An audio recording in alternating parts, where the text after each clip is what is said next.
1:47 in the morning, a masked man walks up to an 84-year-old woman's home. He doesn't knock. He doesn't hesitate. Instead, he disables the camera and disappears into the darkness.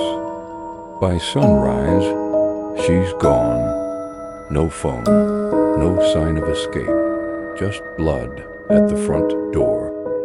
This is the chilling disappearance of Nancy Guthrie. And to this day, no one knows where she is. Nancy wasn't just anyone. She was a mother, a grandmother, a deeply rooted member of her community. Born Nancy Ellen Long in 1942, she spent over 50 years in Tucson, Arizona. She raised 3 children, including Savannah Guthrie. To many, Nancy was strong, independent, and mentally sharp. But at 84, she had limited mobility. She relied on daily medication, and she lived alone, which makes what happened next even more disturbing. January 31st, 2026, Nancy spends the evening with family. A normal dinner, nothing unusual. At 9:50 p.m., she's dropped off at home by her son-in-law. The garage closes, the lights go off. Everything seems normal, but just hours later, at 1:47 a.m., a masked figure appears. He tampers with the doorbell camera, fails, then covers it with a plant. At 2:12 a.m., motion is detected. At 2:28 a.m., something chilling happens. Nancy's pacemaker monitor misses its scheduled transmission.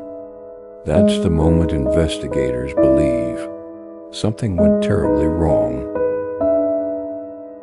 The next morning, Nancy doesn't show up to church. That's unusual. A concerned church member calls the family. By 11:56 a.m., relatives arrive at her home, and what they find changes everything. Nancy is gone. Her phone still inside, her belongings untouched. And near the front door, blood. At 12:03 p.m., 911 is called. Within minutes, the home becomes a crime scene. Investigators quickly rule out one thing. This was not voluntary. Sheriff Chris Nanos states clearly, she did not leave on her own. Inside the home, conditions are described as very concerning. Blood at the entrance is later confirmed to be Nancy's.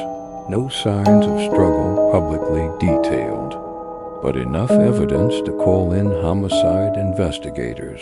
And then, the biggest clue of all, footage of a masked, armed intruder. On February 10th, the FBI releases images. A man, masked, gloved, carrying a backpack, possibly armed. He had been there, watching, waiting.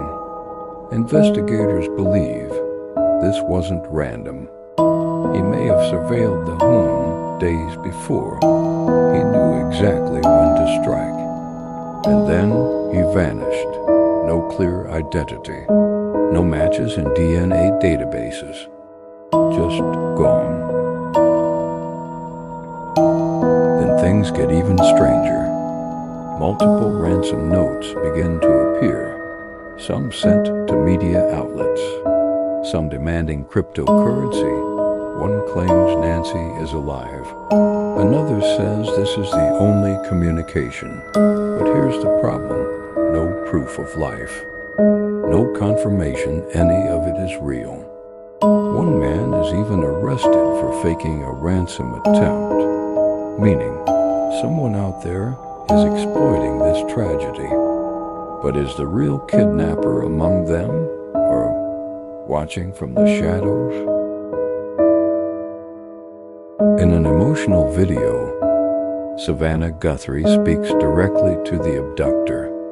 "We are ready to listen. We will pay." The family offers $1 million. They beg for proof she's alive. But nothing comes. No message, no call, no sign. Just silence. So what really happened? Theory 1. Targeted kidnapping. Because of Savannah's fame, Nancy may have been chosen deliberately. Theory 2. Ransom gone wrong. The plan may have failed or spiraled out of control. Theory 3. Random predator. Less likely, but possible. A crime of opportunity.